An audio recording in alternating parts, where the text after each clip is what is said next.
Hello दोस्तों, स्वागत है आप सभी का आपके अपने परिवार मैथ्स वाटिका में। दोस्तों मैं हूं रुपेश यादव और आज की क्लास में हम लोग सीखेंगे concept of leap year. Class को शुरू करने से पहले हम आपको बता दें कि आप प्ले स्टोर से मैथ्स वाटिका 2.0 एप्लीकेशन को डाउनलोड करके हमारे साथ पेड बैच में भी जुड़ सकते हैं, जहां पर आपको मिल जाएगा मैथ और रीजनिंग का फाउंडेशन कोर्स, इसके अलावा एलपी और टेक्नीशियन का मास्टर बैच। तो आइए शुरू करते हैं आज के क्लास को। देखिएगा, बहुत सारे महत्वपूर्ण क्वेश्चन हम लोग आज के क्लास के अंदर करेंगे, तो बने रहिएगा क्लास के अंत तक। पहला क्वेश्चन है, इन वर्षों में से कौन सा एक अधिवर्ष नहीं है। अधिवर्ष का मतलब होता है लीप वर्ष। तो आइए पहले हम लोग पहले 5 मिनट में लीप ईयर के कॉन्सेप्ट को अच्छे से समझते हैं, फिर हम लोग चलेंगे इसके ऊपर आधारित क्वेश्चंस के ऊपर। बहुत ही इंपॉर्टेंट क्लास है, ध्यान से देखिएगा। जैसे अगर हम आपसे यह कहें कि भाई एक वर्ष में कुल मिला के कितना दिन होता है, तो आप बोलोगे कि सर एक साल में ना 365 दिन होता है। तो जिस वर्ष में 365 दिन होता है उसको हम लोग बोलते हैं नॉर्मल ईयर। इसको क्या बोलेंगे हम लोग? इसको बोलेंगे नॉर्मल ईयर, यानी कि यह एक साधारण वर्ष है। ठीक है, साधारण वर्ष है, या फिर इसको हम लोग सामान्य वर्ष भी बोलते हैं। तो एक सामान्य वर्ष के अंदर मात्र 365 दिन होता है। ठीक है, साथ ही साथ जो सामान्य वर्ष है ना, उस सामान्य वर्ष का जो फरवरी महीना होता है वह आपका होता है मात्र 28 दिनों का। सामान्य वर्ष में 365 दिन और इसका जो फरवरी महीना होगा वह आपका कितने दिनों का हो जाएगा? 28 दिनों का। लेकिन कभी कभी क्या होता है कि एक वर्ष में ना 366 दिन होने लगता है। तो जिस वर्ष में 366 दिन होगा इसी को हम लोग बोलते हैं लीप ईयर। हिंदी में इसको बोला जाता है अधिवर्ष। लीप ईयर बोले या अधिवर्ष बोले, दोनों एक ही चीज़ है। ठीक है, तो अगर हम किसी अधिवर्ष की बात करें यानी लीप वर्ष की बात करें, तो एक लीप वर्ष में कुल मिला के 366 दिन होगा, और किसी भी लीप वर्ष का जो फरवरी महीना होगा ना वह आपका 29 दिनों का हो जाएगा। तो इस चीज़ को आप बस ध्यान रखिएगा। एक बार फिर से हम इन दोनों चीज़ को रिपीट कर रहे हैं। एक साधारण वर्ष में कुल मिला के 365 दिन होता है, और साधारण वर्ष का फरवरी आपका 28 दिनों का होता है। जबकि अगर हम बात करें किसी लीप वर्ष का, तो लीप वर्ष में कुल मिला के 366 दिन होगा, और लीप वर्ष का जो फरवरी होगा, देखिए यह जो एक दिन एक्स्ट्रा आया ना उसी को कहाँ एडजस्ट किया गया है? फरवरी के अंदर। तो लीप वर्ष का जो फरवरी होगा वह आपका 29 दिनों का होगा। तो लीप वर्ष से क्वेश्चन कई तरीके से पूछा जाता है। जैसे बोला जाए कि निम्नलिखित में से कौन सा लीप वर्ष है या अधिवर्ष है, या फिर बोला जाएगा कि निम्नलिखित में से किस वर्ष में 366 दिन होगा। तो 366 दिन होने का मतलब कि लीप वर्ष हमसे पूछा जा रहा है। या फिर यह पूछा जाएगा कि निम्नलिखित में से किस वर्ष में फरवरी के महीने में 29 दिन होगा। तो फरवरी के महीने में 29 दिन होने का मतलब क्या है? फरवरी के महीने में 29 दिन होने का मतलब है कि वह लीप वर्ष होगा। तो या तो आपसे यह पूछा जाए कि फरवरी के महीना में 29 दिन या 366 दिन किस वर्ष में होगा, या लीप वर्ष या अधिवर्ष, सबका मतलब सेम ही होता है। ठीक है, अब पहचान क्या है? अधिवर्ष को हम लोग कैसे पहचानेंगे, लीप वर्ष को कैसे पहचानेंगे, कैसे हम लोग यह जानेंगे कि जो वर्ष दिया गया है वह लीप वर्ष है? तो ध्यान से समझिएगा। लीप वर्ष हम का पहचान यह होता है कि जो वर्ष 4 से कट गया ना, जो वर्ष 4 से कट गया वह लीप वर्ष होगा। जो वर्ष कितना से? 4 से कट गया, 4 से कट गया वह क्या कहलाएगा? वह आपका कहलाएगा लीप वर्ष। जैसे देखिएगा यहाँ पे हम लोग एग्जाम्पल ले रहे हैं। पहला एग्जाम्पल हम लोग लेते हैं 2023। क्या 2023 लीप वर्ष होगा? आप क्या करिएगा? 2023 में भाग करिएगा 4 से। तो 4 से भाग करिए। क्या यह 4 से कट गया? सर 4 से तो यह नहीं कटेगा। तो 4 से नहीं कटेगा, इसका मतलब कि यह लीप वर्ष नहीं होगा। हमने आपसे क्या कहा कि जो वर्ष 4 से कट जाएगा वही लीप वर्ष होगा ना। तो 2023 4 से कट रहा है, देखिए 4 पंचे 20, 4 से आपका 23 नहीं कट रहा है। तो जो वर्ष 4 से नहीं कटेगा वह लीप वर्ष नहीं होगा। 2023 लीप वर्ष नहीं है। दूसरा देख लीजिए 2024, क्या यह लीप वर्ष है? 2024 में आप क्या करिएगा? 4 से भाग करिएगा। तो 4 से भाग करिए, क्या यह 4 से कट जाएगा? सर 4 पंचे 20, 4 छक्के 24, यह 4 से कट रहा है। तो 4 से कट रहा है, इसका मतलब कि यह क्या होगा? यह एक लीप वर्ष होगा। अच्छा, लीप वर्ष होने का मतलब क्या हुआ? लीप वर्ष होने का मतलब है कि साल 2024 में टोटल 366 दिन होगा। पूरे कैलेंडर वर्ष में 366 दिन। साथ ही साथ 2024 का जो फरवरी महीना होगा ना वह आपका 29 दिनों का होगा। कितने दिनों का हो जाएगा? 29 दिनों का हो जाएगा। सिमिलरली अगर हम बात करें 2023 का, तो 2023 जो है वो लीप वर्ष नहीं है। यह लीप वर्ष नहीं है, मतलब कि साधारण वर्ष है। तो साधारण वर्ष में कितना दिन होगा? साधारण वर्ष में 365 दिन। इसका मतलब यह हुआ कि 2023 में टोटल पूरे कैलेंडर वर्ष में 365 दिन होगा और साथ ही साथ इसका जो फरवरी महीना होगा वो आपका कितने दिनों का होगा, 28 दिनों का। तो एक पहचान तो आपने यहाँ पे देख लिया कि जिस वर्ष में 4 का भाग लग जाए, यानी जो वर्ष 4 से कट गया वह लीप वर्ष कहलाएगा, जो 4 से नहीं कटेगा वह आपका लीप वर्ष नहीं होगा, मतलब साधारण वर्ष। उसी तरह से आप इस वर्ष को चेक करिए, 1924 को चेक करिए, क्या यह लीप वर्ष है? आप क्या करिएगा, आप भाग करिएगा 4 से। कितना से भाग करिएगा, 4 से भाग। अच्छा 4 से भाग करके देखिए, 4 चौके 16, यहाँ पे 3 बचेगा, 4 अठे 32, 4 एकम 4, 4 से कट गया। एक और छोटा सा तरीका हम आपको यहाँ पे बताते हैं।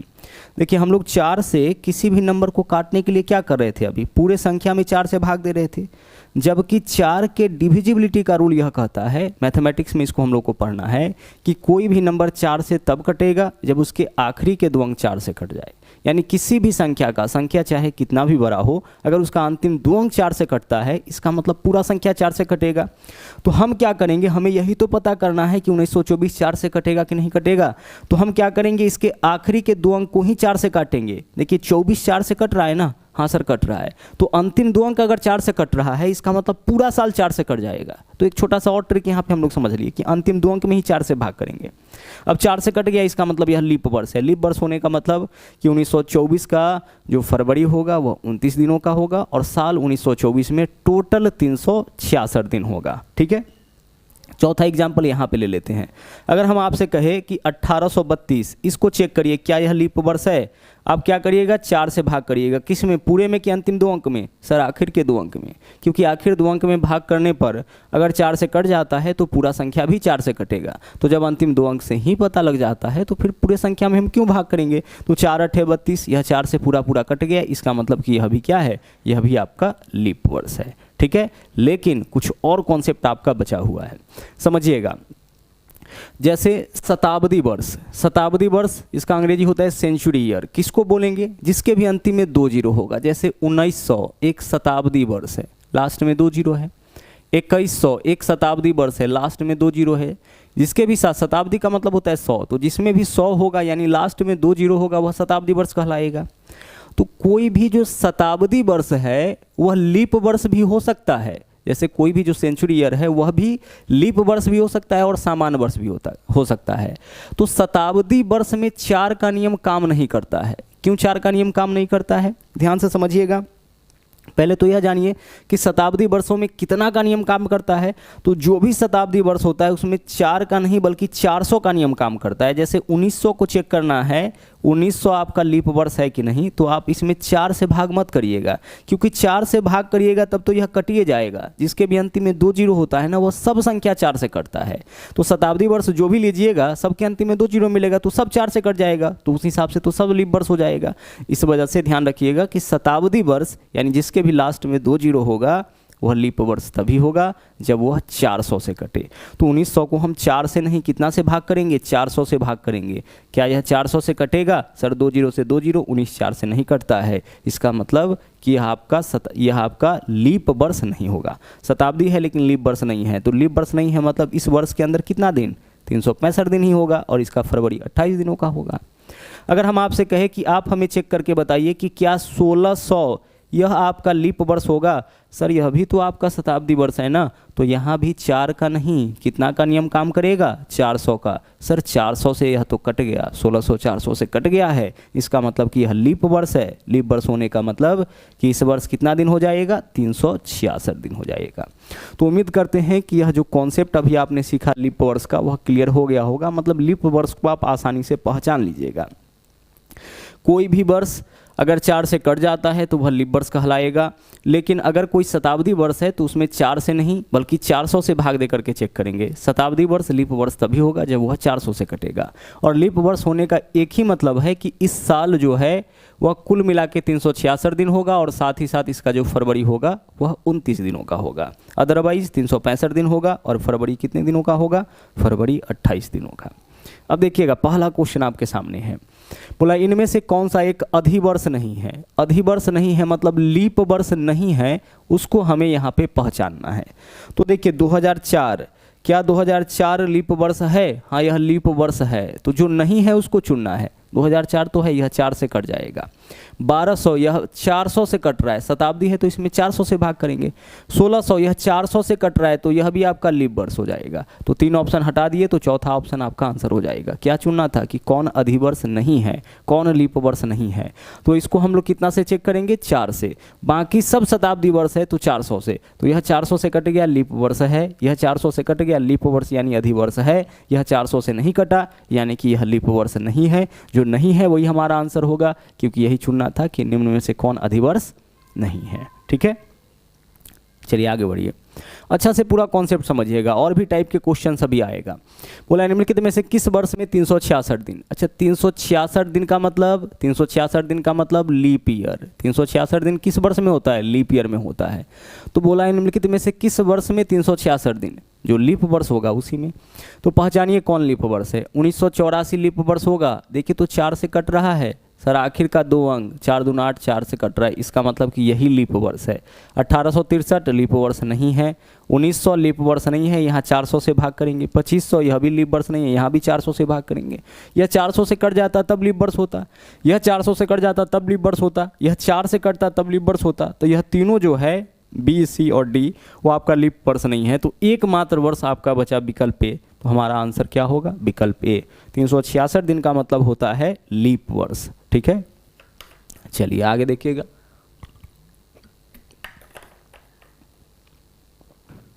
अगला क्वेश्चन देखिए क्या है।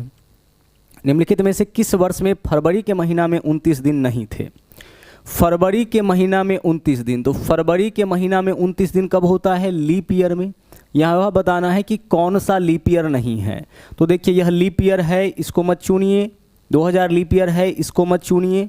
1996 4 से कट रहा है, यह भी लीप ईयर है, इसको मत चुनिए। यह लीप ईयर नहीं है क्योंकि यह 4 से नहीं कट रहा है। क्वेश्चन क्या था, निम्नलिखित में से किस वर्ष फरवरी के महीने में 29 दिन नहीं थे। तो फरवरी के महीने में 29 दिन किस में नहीं होगा, जो लीप वर्ष नहीं होगा। तो कौन लीप वर्ष नहीं है, 2004 4 से कट रहा है, 2400 से कट रहा है, 1996 4 से कट रहा है, यह लीप वर्ष है। विकल्प डी हमारा आंसर हो जाएगा, विकल्प डी ही लीप वर्ष नहीं है। और जो लीप वर्ष नहीं होगा उसमें 29 दिन फरवरी में नहीं होगा। अगला क्वेश्चन देखिए क्या है, विषम छांटिए। क्या छांटना है इसमें से, विषम छांटना है। 1992 है, 1900 है, 1800 है, 1882, यानी इन 4 में से 3 जो है वह किसी न किसी तरीके से एक ग्रुप बनाता है, चौथा इस ग्रुप से अलग है, उसी को हम लोगों को पहचानना है कि वह कौन है। और यह आपको कैलेंडर के आधार पर करना है। 1992 देखिए तो क्या यह लीप वर्ष है, 4 से कट जाएगा। यह 4 से आपका कट रहा है तो यह लीप वर्ष है। अच्छा लीप वर्ष है, इसका मतलब इस साल कितना दिन होगा, 366 दिन होगा। ठीक है, 1900 यह आपका 400 से नहीं कट रहा है, इसका मतलब इस वर्ष कितना दिन हो जाएगा, 365 दिन हो जाएगा। 1800 देख लीजिए, यह भी लीप वर्ष नहीं है तो इस साल भी कितना दिन हो जाएगा, 365 दिन हो जाएगा। 1882 यह भी आपका 4 से नहीं कट रहा है, मतलब यह भी साधारण वर्ष है तो इसमें भी कितना दिन हो जाएगा, 365 दिन हो जाएगा। कहने का मतलब 4 ऑप्शन में से 3 ऑप्शन जो है उसमें 365 दिन और इस ऑप्शन में 366 दिन, तो यही आपका विषम हो जाएगा। विषम छांटना है यानी चारों में से एक जो अलग है उसको चुनना है। तो चारों में से 3 आपका सामान्य वर्ष है और एक आपका लीप वर्ष है, तो हम किसको छांट लेंगे इसमें से, लीप वर्ष वाले को। अगला देखिए क्वेश्चन क्या है, बोला है 2 क्रमागत लीप वर्षों में अधिकतम अंतर x वर्ष का है तो x का मान क्या होगा। अच्छा लीप वर्ष में अंतर कितने का आता है देखिएगा, जैसे अगर हम लेते हैं यहाँ पे 2024, तो अगर 2024 लीप वर्ष है तो अगला लीप वर्ष कौन होगा, 4 साल के बाद हो जाएगा 2028, क्योंकि 2024 के बाद 25 है, 4 से नहीं कटेगा, 26 में नहीं कटेगा, 27 में नहीं कटेगा, कौन कट रहा है, 28 कट रहा है। तो आप यहाँ देख रहे होंगे कि 2024 के बाद अगला लीप वर्ष 2028, फिर 4 साल बाद तो 2032, जो 4 से कटेगा वह तो 4-4 साल के अंतर पर आएगा। 2032 तो यह लीप वर्ष है। तो जनरली 2 लीप वर्ष के बीच में 4 साल का अंतर होता है। कितने वर्ष का अंतर होता है 2 लीप वर्ष के बीच में, 4 साल का अंतर होता है। लेकिन यहाँ देखिएगा 1892 एक लीप वर्ष है, इसमें 4 से भाग करिए, 4 दूना 8, 4 तिया 12, यह 4 से कट रहा है तो लीप वर्ष। 1896 यह भी एक लीप वर्ष है, 4 से कट रहा है, 4 से काट के देख लीजिए। 1892 है तो 4 साल के अंतर पर आएगा, 4 से काटिए, 4 दूना 8, 4 चौके 16। अब 4 साल बाद 1900 यह लीप वर्ष नहीं है। अब फिर 4 साल बाद 1904 यह लीप वर्ष है। अब 1904 लीप वर्ष क्यों नहीं है भाई, 1904 जो है वह तो आपका शताब्दी वर्ष है। और शताब्दी वर्ष लीप वर्ष कब होता? जब 400 से कटता। तो 1900 से नहीं कट रहा है, मतलब यह लीप वर्ष नहीं है। तो 1896 के बाद सीधे जो अगला लीप वर्ष है वह कौन है? 1904 है। तो कितने साल का अंतर आ गया? 8 साल का अंतर आ गया। तो दो लीप वर्ष के बीच में अधिकतम अंतर जो हो सकता है वह 8 वर्ष का हो सकता है। तो इस क्वेश्चन का आंसर हमारा क्या होगा? विकल्प बी। वैसे दो लीप वर्ष के बीच में 4 साल का अंतर होता है, लेकिन कभी कभी 8 वर्ष का अंतर आ जाता है, जैसा कि आप यहाँ पे देख रहे हैं, ठीक है। और 8 साल का अंतर तभी आएगा जब बीच में एक सेंचुरी हम लोग जंप करेंगे, और जो सेंचुरी हम लोग जंप करेंगे वो अगर लीप वर्ष नहीं हुआ तो, ठीक है। तो अधिकतम अंतर दो लीप वर्ष के बीच में कितना का आ सकता है? 8 का। यहाँ बोला है दो क्रमागत मतलब लगातार आने वाले लीप वर्ष के बीच में x वर्ष का अंतर है, तो x का मान क्या हो सकता है? आंसर हमारा 8 हो जाएगा। यहाँ देखिए, अब इस क्वेश्चन को हम लोग बनाना सीखते हैं, थोड़ा ध्यान से समझिएगा। बोला है 100 वर्ष की अवधि में कितने लीप वर्ष होते हैं? देखिए, हम लोग को एक चीज़ पता है कि हर 4 वर्ष में एक लीप वर्ष आता है। हर कितने वर्ष में? 4 वर्ष में एक लीप वर्ष आता है। अब इसको भी समझ लीजिए कि ऐसा क्यों होता है। देखिए, कैलेंडर में हमें एक चीज़ पता है कि एक वर्ष में ना, एक साल में अगर हम बात करें तो एक साल में कैलेंडर का जब पहला साल बीता था तो एक साल में कुल मिला के 365 दिन और 6 घंटा होता है। कितना होता है? 365 दिन और 6 घंटा।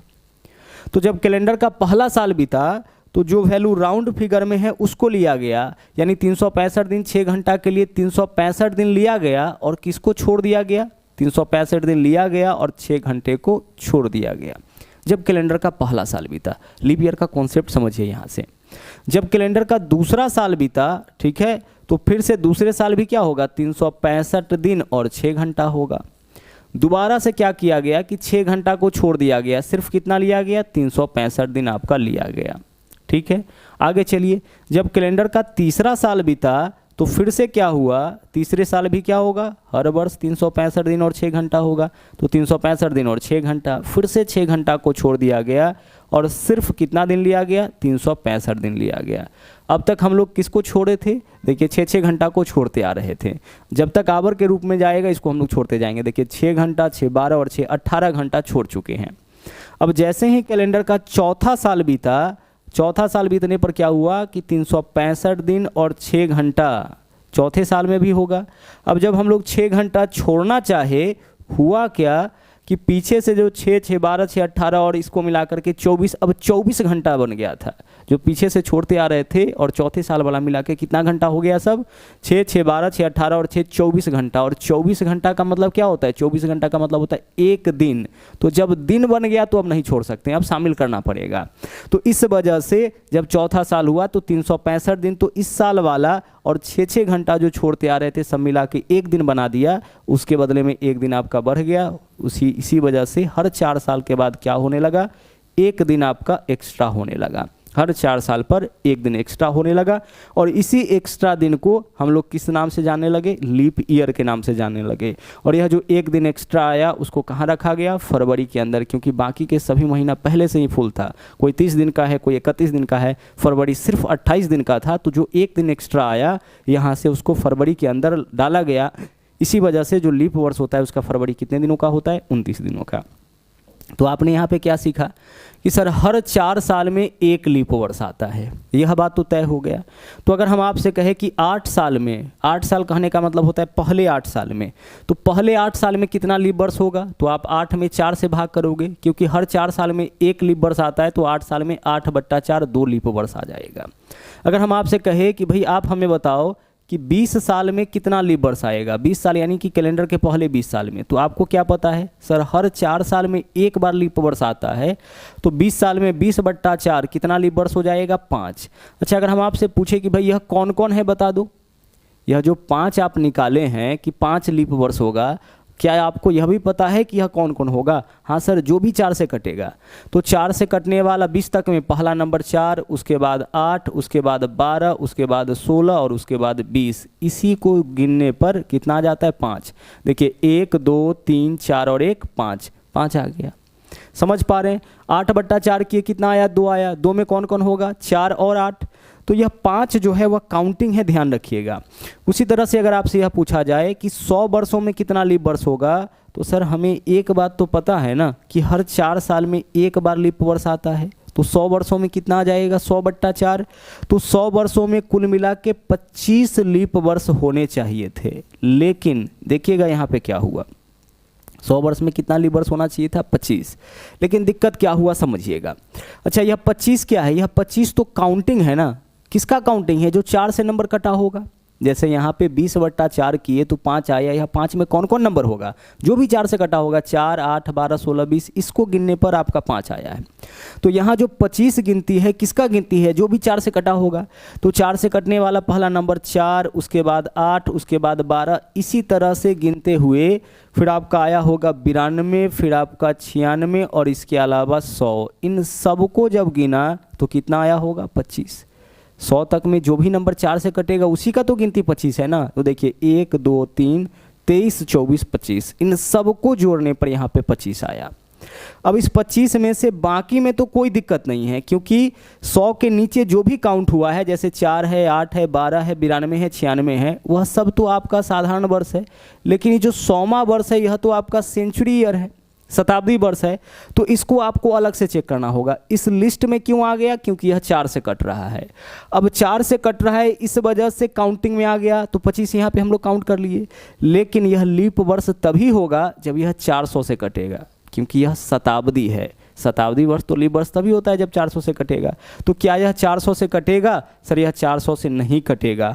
मतलब कि इस 25 में जो है वह एक शताब्दी वर्ष भी काउंट हुआ था, और वह शताब्दी वर्ष लीप वर्ष नहीं है, इसलिए 1 माइनस कर लिए। तो 1 माइनस कर लिए तो कितना आ गया 24, यानी कि 100 वर्षों में कुल 24 लीप वर्ष हो जाएगा। तो यही क्वेश्चन है, 100 वर्षों की अवधि में कितना लीप वर्ष होगा। आंसर हमारे इस क्वेश्चन का क्या होगा 24। अगर आपसे हम पूछे कि भाई 100 वर्ष में तो आपने बता दिया, आप बताओ कि 200 वर्षों में कितना लीप वर्ष होगा, तो आप क्या करोगे, सर हर 4 वर्ष में 1 लीप वर्ष आता है, तो 200 वर्षों में 200/4 यानी कि 50 लीप वर्ष होना चाहिए। इस 50 में किसका किसका गिनती हुआ होगा, 4 से कटने वाले सभी नंबर को। तो जब 4 से कटने वाले सभी नंबर 200 तक लीजिएगा तो इसमें शताब्दी कौन कौन मिलेगा आपको, एक तो मिलेगा 100 और दूसरा मिलेगा 200। और यह 100 और 200 इस दोनों का भी गिनती इस 50 में हुआ होगा, क्योंकि 4 से 100 भी कटता है और 200 भी कटता है।